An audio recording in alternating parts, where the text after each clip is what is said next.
Tardes a todas y todos. Muchas gracias por estar aquí. Como ven el anuncio en la pantalla, hoy tenemos el honor de recibir a la doctora Lauren Baker, quien es la subdirectora de una organización en Canadá que se llama Global Alliance for the Future of Food. Es una alianza global para el futuro de los alimentos en el planeta. Lauren es uno de los expertos que conoce bastante sobre los financiamientos que existen, sus formas de aplicación, sus retos, las ventajas que hay para financiar los cambios que se necesitan en los sistemas alimentarios. La buena noticia es que vamos a tener acceso a información de calidad viniendo de una persona internacionalmente reconocida. La no tan buena noticia, y creo que también puede ser una buena noticia, es que ustedes van a tener la oportunidad de practicar su inglés, tanto en el entendimiento de las palabras como en la posibilidad de hacer preguntas. Por favor, no tengan ningún tipo de sentimientos encontrados. Pueden ustedes tratar de practicar su inglés haciendo preguntas. Sin embargo, si por alguna razón les domina otro tipo de situaciones, díganlas en español. Lauren también habla español y si hay alguna situación de entendimiento, vamos a ayudar en la traducción de esas preguntas que ustedes tengan. Pues muchas gracias, Lauren. Welcome to the University Intercultural Maya de Quintana Roo. We are really happy that you are here and sharing your knowledge on financing the transformation of food systems. We have basically students here of, I guess, 1 year, 2 years students, something like that. And they are all familiar with business especially and the use of financing to introduce changes through different projects, including their own that they are doing in their communities. So without further ado, let's open this conversation in a very relaxed way. Please feel free also to ask questions to us.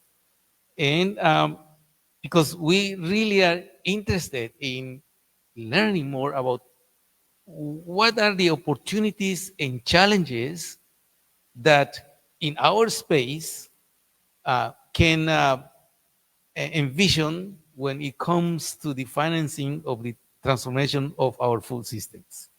Just to give you some context, in our area, we can find 3 types of farmers. One type that still uses traditional systems to produce the food that we have on our tables. And we also have farmers who are 100% using conventional ways, fertilizers, pesticides, and so on. And we have a number, which is the largest one, around 70% of them, combine both systems, traditional and conventional. However, as time goes by, those farmers combining the traditional and the conventional ways, we notice that they are losing more and more and more their traditional ways and incorporating more and more and more the conventional ways. So at least 70% of our farmers are farming on areas that do need transformation as well, because it's not going to be sustainable to continue doing what they are doing now. And of course, both the farmer himself or herself and the government, the municipal government, the state government, and the federal government they will have to think about how to bring resources to have this transformation. So, what can you tell us about that? Please. Yes, well, I think that actually what you said in your last sentence, Francisco, is so important, is what is the basket or collection of resources? Because the financing is just one of the resources that we can, that we have at our disposal to meet this significant challenge. So first of all, hello, everybody. It's really, really lovely to be here. Thank you so much for the invitation, Francisco. And it's been a real pleasure and honor to spend the day here, only one day, but just to get a sense of the work that's happening through the university. So I've really appreciated the time that we've spent together. I think probably the entry point into this, as you were kind of describing the context here, is what is a framework for us to understand how we need to think about the outcomes that we want from this transition. And I think probably the best way to describe it is through a holistic framework that we've been working on for almost a decade, which helps us understand the true cost of food. And this is not only just the economic cost, but help us understand that actually the social and human dimension, as well as the economic and environmental dimension, all of these things need to be held together systemically and holistically for us to understand the outcome that we're striving for in this transition. And right now in our current system, really we look at one outcome, and that outcome is yield. Yield and money. Yield and profit. And so what does it look like to have a more integrated outcome approach? And I think then it helps set up our conversation about the kinds of resources that are required to facilitate and support what is probably second to the energy transition, the most important transition that we face globally on this planet. So I think also the other entry point for this conversation is what is the problem that this is trying to solve? And you probably all know a little bit about the problem that we're trying to solve here. So let's start with the climate and food nexus.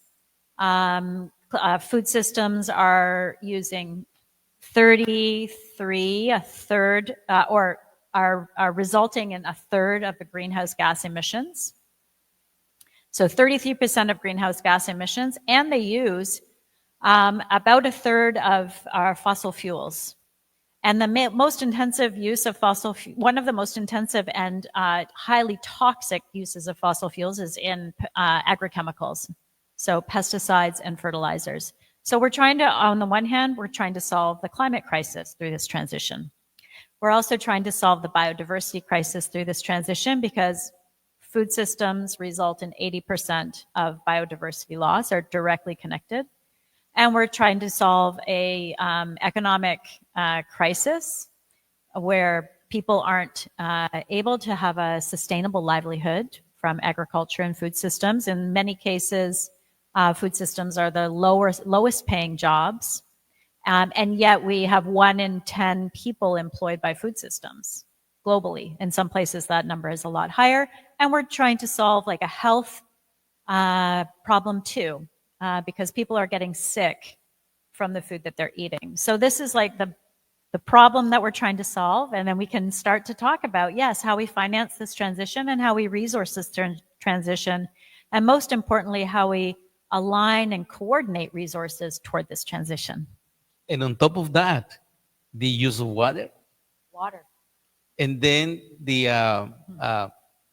water treatment that is being used in agriculture, and the migration processes due to agricultural practices and needs in different fields.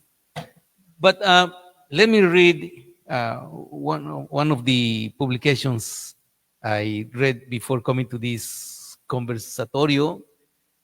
It says, despite public finance for climate change adaptation and mitigation, nearly doubling to 640 billion between 2017 and 2022. The percentage of investments allocated to the agri-food sector decreased from 3% to 2.5%, totaling 16.3 billion, and this dropped to just 1.5% or 9.1 billions for sustainable food systems interventions. We are in trouble. We're in trouble. I was actually really shocked. We did this first analysis, so we had the comparison in advance of COP27, which was the UN Climate Convention in 2023. That's when we first did the analysis of how much of climate finance is going toward food systems. And of course, we were shocked, only 3%. It was like, it became a big like headline figure, only 3%. And this year we did it, or I guess it was last year, at the end of last year, we did the analysis again, and we layered on some additional factors to the analysis. So we did an analysis, and yes, of course, climate finance, like you said, Francisco, has grown, which is a great thing. Also, another positive change is that climate finance for both adaptation and mitigation has increased. So we need more money for both adaptation and mitigation. But what we found was the actual percentage for food that is being allocated to food systems has slipped, like you said. And we also layered on an analysis of like, when we talk about food systems investments, surely they should be helping us get to our climate goals, because a lot of food systems, we just talked about this, are not helping us get to our climate goals. In fact, they're contributing to our climate crisis.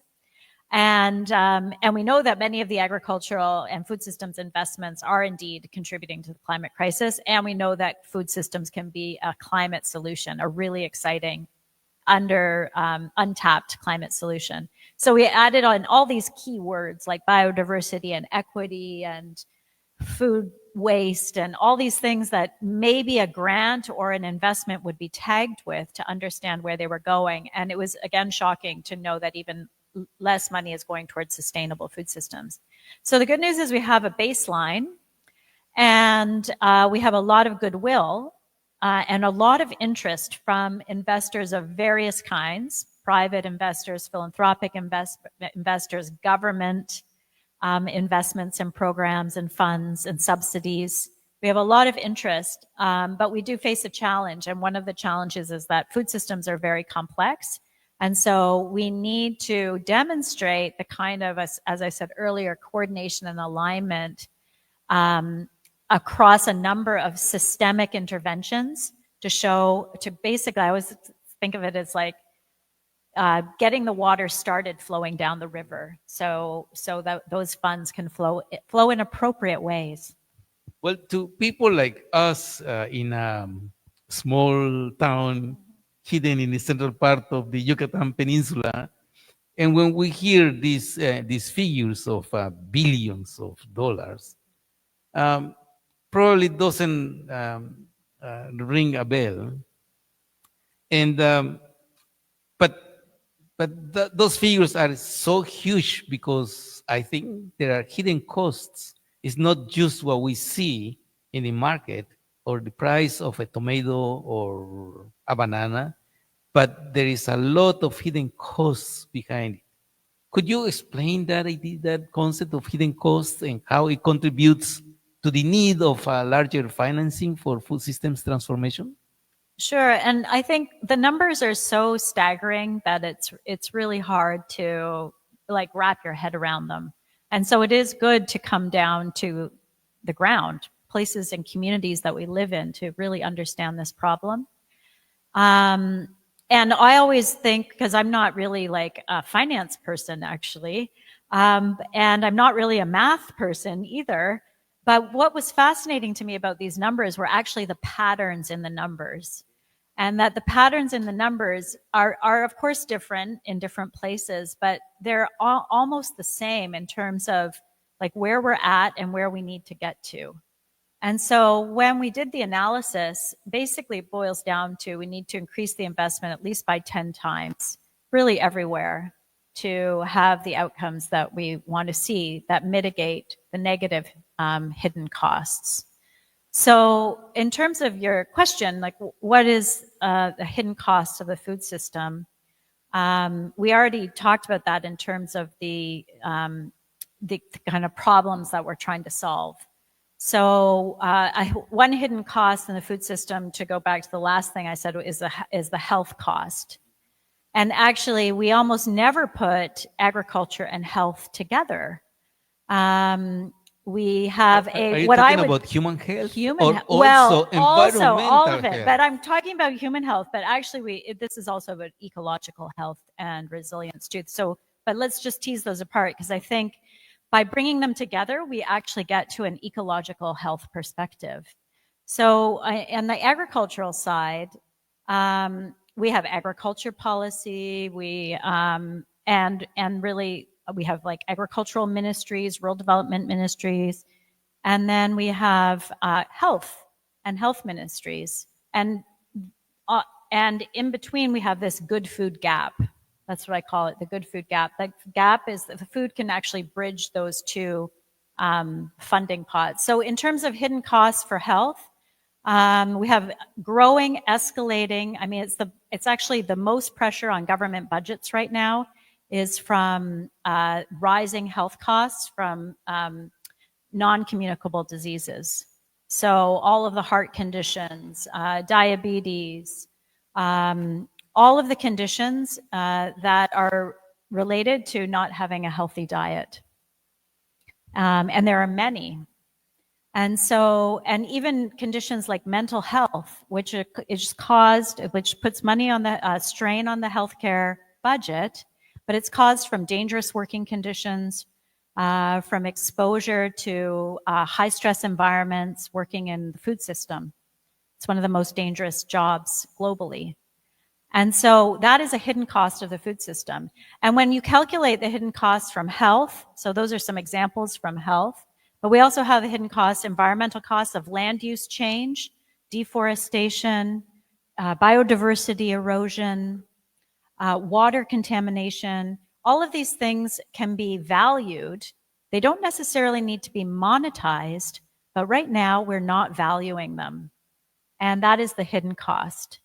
And so when we begin to value these things, we reduce the amount of hidden costs from the food systems right now is another huge number, $12.7 trillion. And each dollar that we put around toward sustainable food systems actually drops that significantly. Well, that then explains the report of the Economic Committee that basically said, hey, if you continue doing conventional agriculture, it's not going to be longer any good business because of the hidden costs that we're not taking into account. And when we have governments thinking about, okay, I need to invest in order to clean up the water, in order to provide clean water to the population, then the amount of money that the government will need, where is it going to come from? We have to think seriously about these situations, and that's why we have to think about number one, developing businesses which don't necessarily are based on conventional ways of producing food, because we have lots of businesses around food, and think about alternative ways of creating businesses around food systems transformation. So your question is where's the money going to come from, which is a great question. But my answer to that is that we already have that money, really. It's already in the system. So why are we frozen in a place where we can't release those funds that are already in the system for the more sustainable practices that we know will be solutions to all of the things that we've talked about? So if you just look at the patterns in these numbers again and not the numbers themselves, because I think they ring true. Like right now, our investments globally in sustainable food systems in the transition is about $44 billion. So let's say $40. The cost, the money that's going toward subsidies is $600. About $640 billion. That's the amount we're subsidizing agriculture and food systems right now. And the cost of transition, so say that's $40 versus $600, and the cost of transition is actually about $480, let's say, $480 billion. So that's where we get the 10 times. But even if we just repurpose the government subsidies, that takes us a really long way in doing that. I think what holds us back are these myths. And Francisco, you and I worked on this project around the politics of knowledge, where we really looked at, what evidence do different people need to make this change? And why are we being held back? What is holding us back? Is it because we don't have the right information? Is it because people don't believe that these solutions will work? People don't believe that these solutions will feed the world. So this kind of yield myth. And I think that's really what's holding us back is this fear, actually, that we will not be able to feed our communities if we begin this transition. But I think almost everybody in this room has examples and probably pretty deep grounded knowledge that actually it's not true, that there are, people are working in these hybrid systems. And this gets back to the kind of resources and investments that are required. Investments in bio inputs, investments in, organic fertilizers, in circular economy where we're using wastes to provide inputs. And actually this morning, we were visiting your friend Miguel Ku, and this is exactly what he's doing right here. And there are, I believe, millions of farmers around the world who have the knowledge, both traditional and modern knowledge, that's being combined to transition us. Yes. When I was listening to you, I couldn't avoid to think about the need of switching our way of thinking of the development model that we are in now and the alternatives that we could have given the situations that you described and others that are more recent in our part of the world. And that is, for instance, I remember not so long ago, the implementation of neoliberalism as the guiding thinking of decision making and public policies, which basically, to me, it rests on two assumptions. Number one is that if if if the private sector invests more, the possibilities of money flowing to different people is greater than just the government doing it. And the second assumption is that it is better for the economy of a country to buy cheaper a product that is produced somewhere else than to produce it here and in the same country. Uh, but those assumptions uh, did not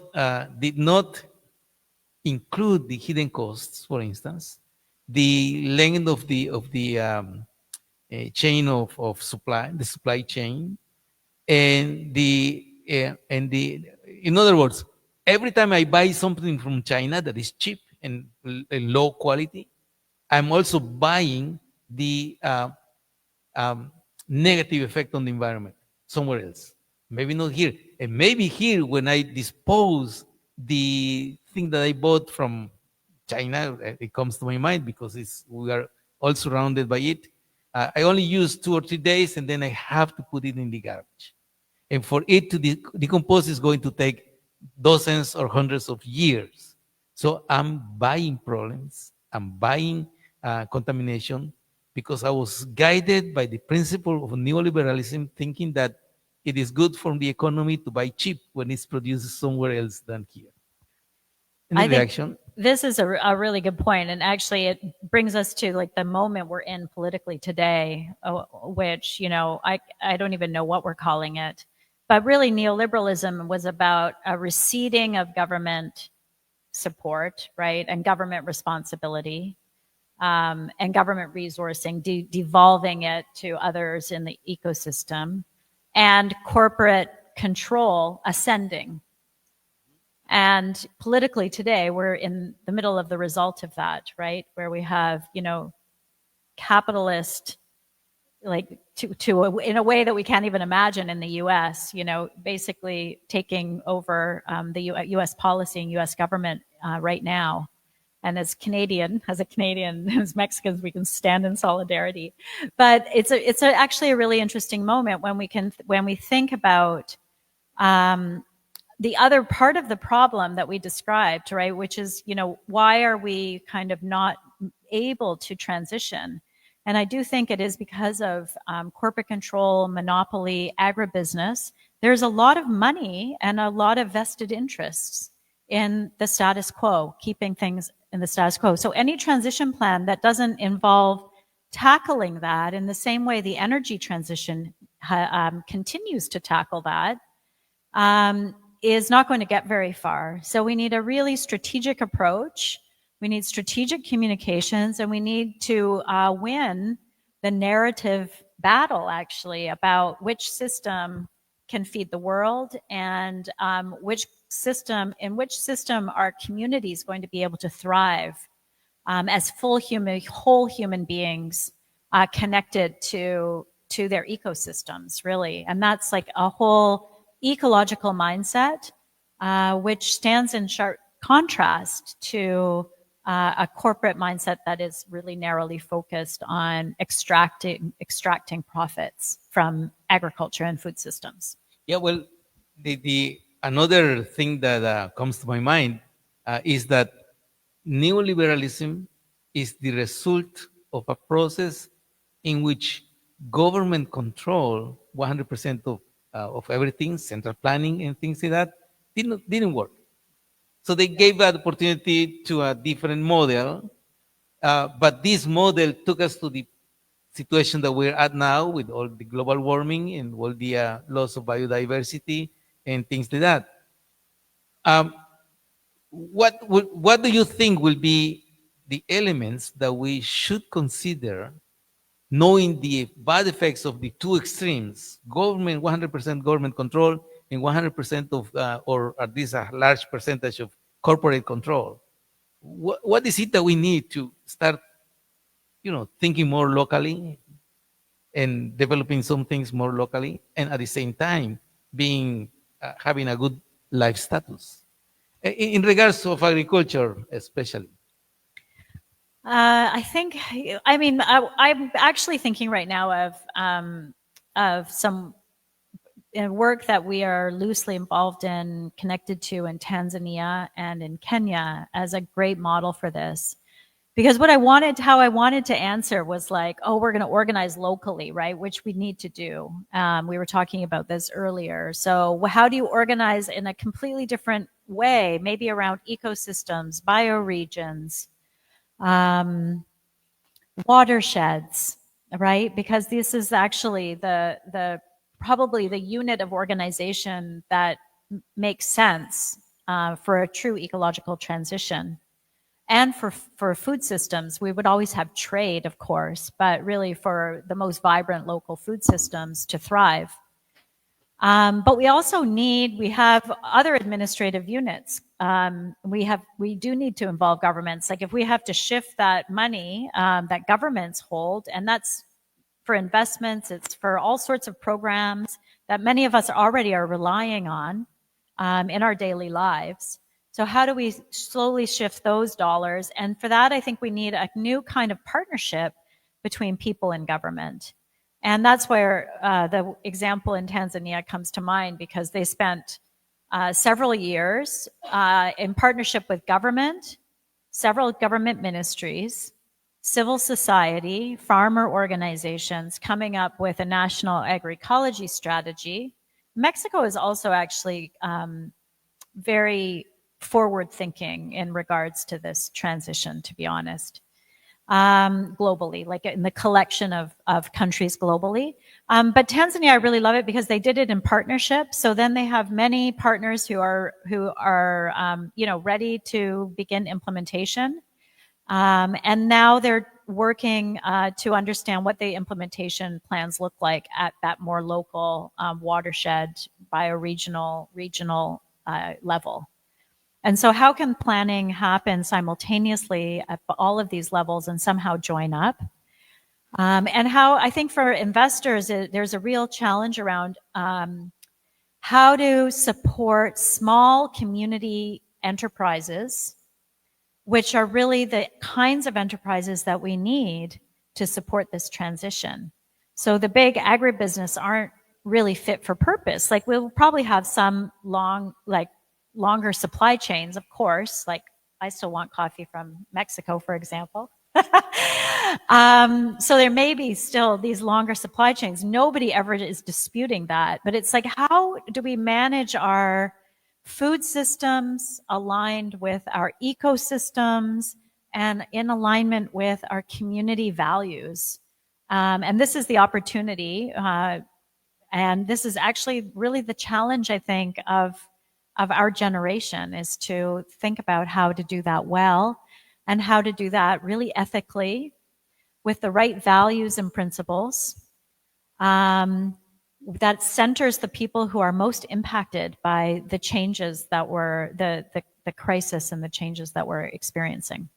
But most of our communities are now multicultural. It's hard. It's very, very hard to find a community. I'm not sure about Kenya or Tanzania, but I would think that is also the same. Most communities, if not all, are the result of a multicultural setting. So when you have different cultures living under this in the same territory, it's very important to develop visions that reflects the values and the identities of all the cultures involved. And that is a process that goes beyond multiculturalism. And that's something that we call it interculturalism, which I think is happening there, although it's a hidden process, but is the explanation of what is the glue that makes things to come together. Interculturalism. Would you think so as well? When you talk about interculturalism, I think about what we can learn. I mean, I live in one of the most multicultural cities and regions in the world globally, in Toronto. It's actually incredibly diverse. And the way that I became interested in biodiversity actually was I was working on community garden projects in Toronto, and I saw the incredible diversity of crops that immigrant communities in Toronto were growing in small, tiny urban gardens. And these were like, there was nothing like this available in the grocery stores at the time. Now I think we have much more diverse markets too.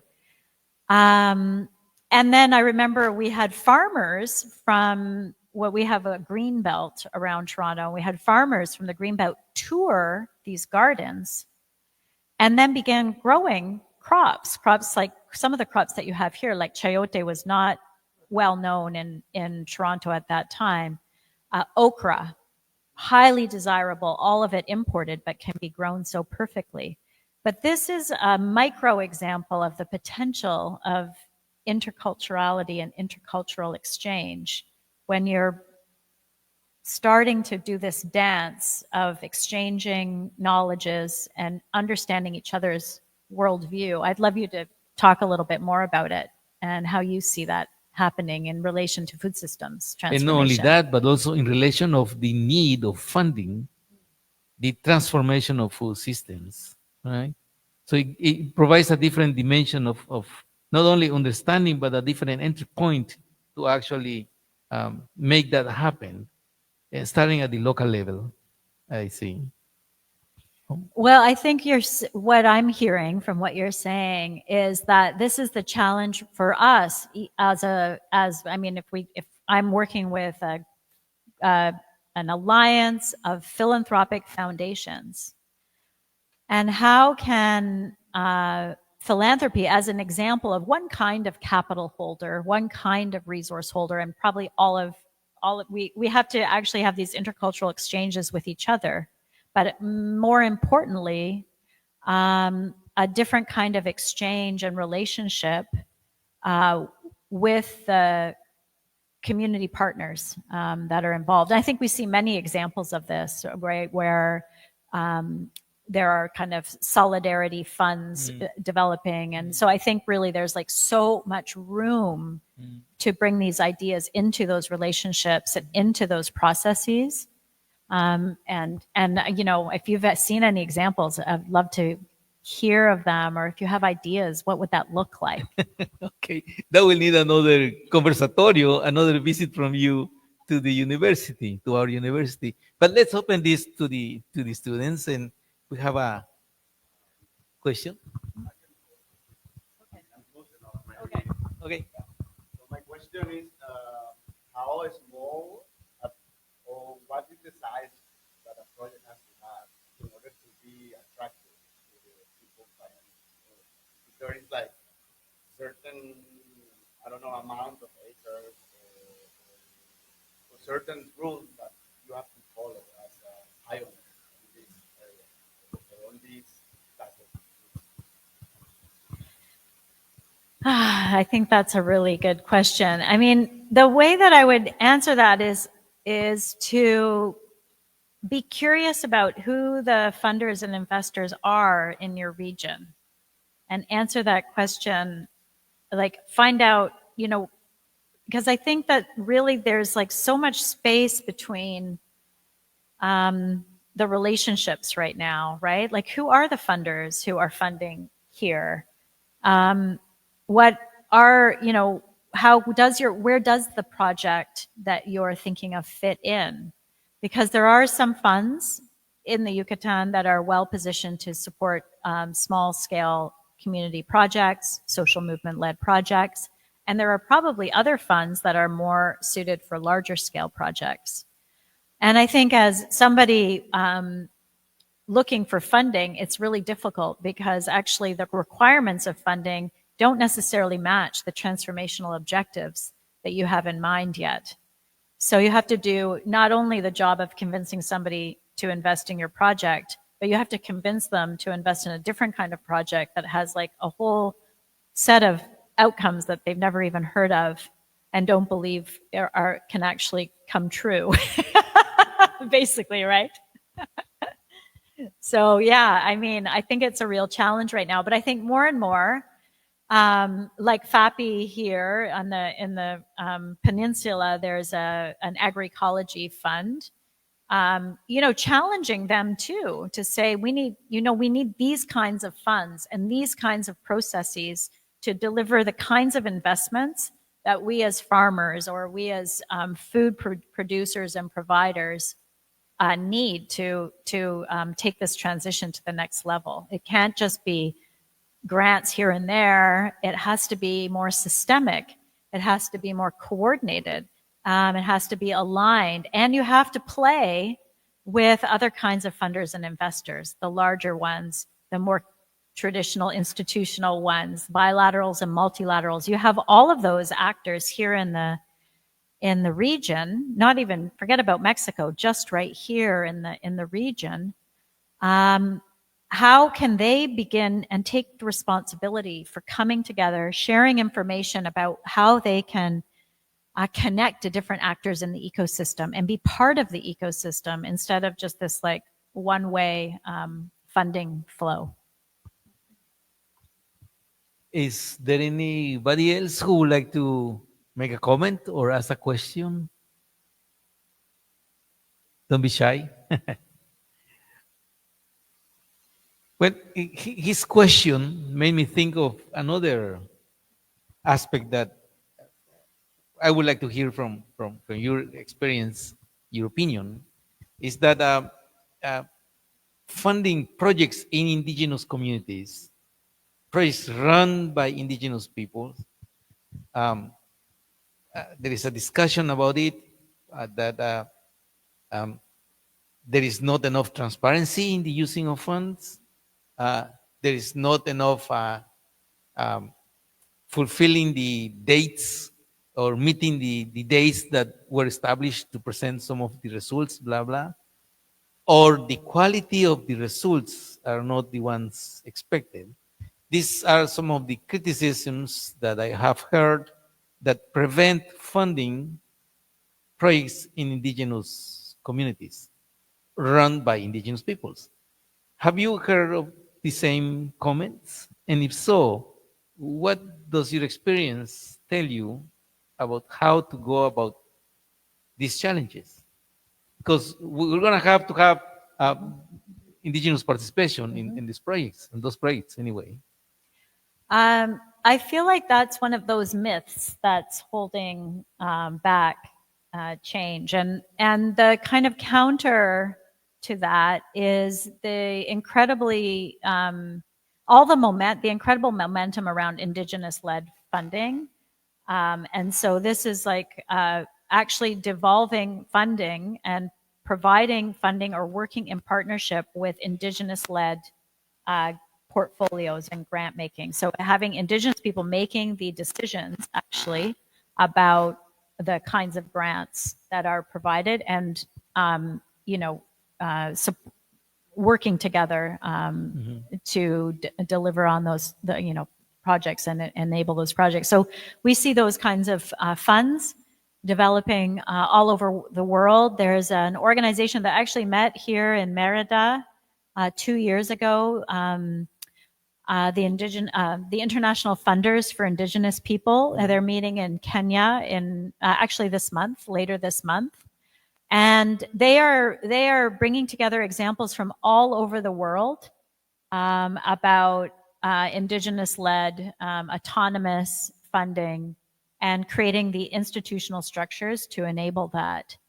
The other kind of counter to that myth is that we know that indigenous peoples worldwide are successfully managing most of our biodiverse landscapes and have been for millennia. Mhm.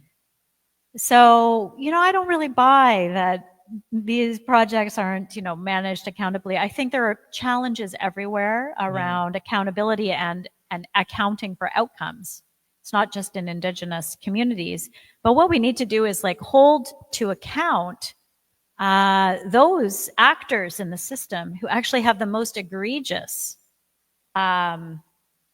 outcomes, negative outcomes, right? In terms of all the externalities we talked about at the beginning of our conversation. So, I just think that is just like not the right path in terms of our conversation. It's like, how are we dealing with the worst heinous crimes and outcomes, highly toxic, hazardous chemicals, pollution across the board, poor health outcomes versus the accountability of indigenous communities. So let's just make sure we're having the right conversation. Right. And we have to hold, again, funders to account to say, what are the new governance models to make decisions about funds? And especially when we're doing work at the community level. And many people are having very exciting conversations about that. How about introducing in the discussion as a way to mitigate any suspicions the concept of co-creation, so that indigenous peoples and non-indigenous peoples from other organizations that are trusted by funders can come together and work together? That will be some sort of a middle ground to face some of these myths, or actually cases in which they have been documented cases like that to mistrust indigenous peoples. So I think co-creation is key there as well. Yeah, I agree. I mean, it's really beautiful to think of that intercultural Right. co-creation across a Right. whole set of people, communities, governments, and indigenous people, and funders, and and you've been doing some of this work to really understand how the ways that different people think can actually contribute to new ways of thinking together. In that case, both or whatever, two or three cultures involved should have open-minded to actually make it happen. Because otherwise, it's going to be way more difficult to get the transformation that we would like to see in our food systems. ¿No? Okay, anybody else would like to ask? ¿Alguien quisiera hacer alguna pregunta en español y con mucho gusto lo traducimos o algún comentario?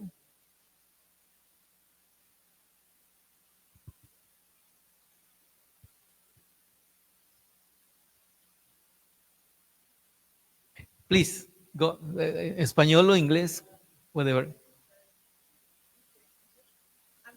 She was talking about the indicators being developed to like to provide more politics to the outcomes of investment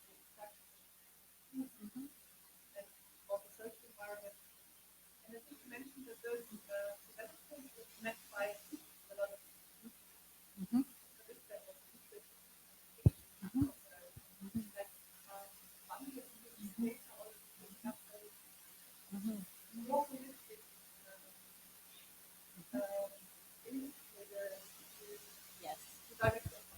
Yes, and I mean, really, in a nutshell, the methodology is really interesting because it can happen at any scale. And we have like actually quite a few governments and regions and people who are using this methodology. And it really begins by describing the system. So, like if you're in Thailand working on rice, describing that system. Then doing some analysis across these categories, like what are the health impacts and costs? What are the environmental impacts and costs? And then really understanding the interlinkages and interconnections across those to understand how a rice system in Thailand, and maybe you're comparing a conventional rice system with an organic rice system, and what are the outcomes and the costs of those outcomes. Again, we don't need to necessarily monetize those costs, but we can value them and then compare that and make decisions based on those analysis. And in the case of Thailand that I'm talking about, actually what drove policymakers to make changes so that they were supporting more organic rice production was both a reduction in methane, because methane is one of the most toxic greenhouse gases, but the real cost driver was human health, and the exposure to pesticides and highly toxic substances in the rice systems were resulting in really high health costs. And so then by just taking that out of the system, it justified organic rice production. So this is how some of this more holistic thinking, but it can't be done in a vacuum just from the top. It has to be done actually in conversation. Back to your point, Francisco, it is like a co-creation of pathways for change. Because you need, a health expert, and you need a farmer, and you need everybody to be around the table to be kind of thinking creatively and solving this problem and coming up with some policy solutions in that case. Thank you. Go ahead. Well, I believe that the financing people have like some, or they see some aspects about what they're doing. But what is it more important? Or what do they see more important, like education or seed preserving or producing? Is there like a thing that they analyze more and say, okay, maybe this is a small producer, but it's educating the community. You can probably start from there. Yeah, I'll say two things to this because this is like, we can chat afterwards too. But one is that if you know one funder, you know one funder. All the funders are unicorns.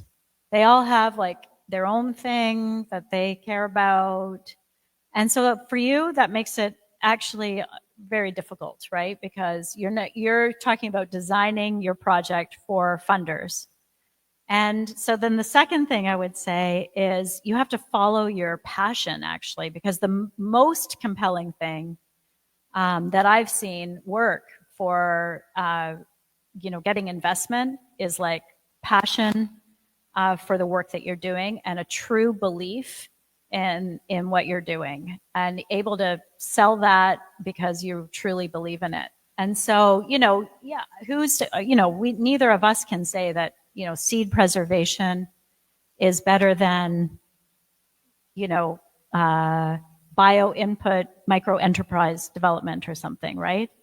But if you're believing that, if you're really passionate about seeds, I believe that you can find a funder or investor or find the resources. Maybe it's a completely different and creative way to mobilize those resources to do the work that you want to do. Well, I would like to end by saying that we do have in our university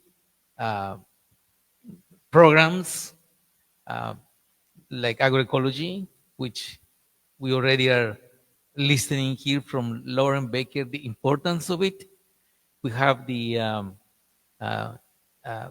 Ingeniería en Desarrollo Empresarial program, which also goes without saying the importance of it, according to the comments from Lauren. And we also have other programs like language and culture, like tourism, like community health, like gestión municipal, arts, and so on. And all of the programs at the university are important in the process of transforming our communities to have better life, to have better environment, to have better future. So I guess I'm hearing from Lauren an invitation to think about the importance of seeing holistically what we have in our communities, what we have in our universities, trying to work together for the better of our own lives. And that invitation is what I'm staying with as a message from Lauren. Thank you, Lauren, for being with us and sharing your incredible experience in all over the world. Thank you. Un aplauso para Lauren, por favor. Muchas gracias. Muchísimas gracias. Y tenemos unas palabras from profesor Donny. Buenas tardes, muchas gracias, Lauren, por toda esta experiencia que nos ha compartido el día de hoy.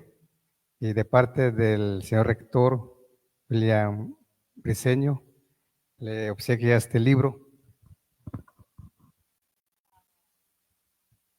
Vamos a brindarle un fuerte aplauso en esta charla. Y este es mi obsequio también personal de este libro que había comentado. Y muchas gracias por compartir. Gracias. Creo que es un libro que también me tocó experiencias de vida, ¿no? De Macduff. Y tuve la fortuna de andar en las comunidades para acompañar al autor. Gracias, doctor. Muchas gracias, Donny. Pues muchas gracias a ustedes otra vez por su acompañamiento en este conversatorio. Esperamos vernos pronto con otra excelente conversatorio en este lugar. Muy buenas tardes. Gracias.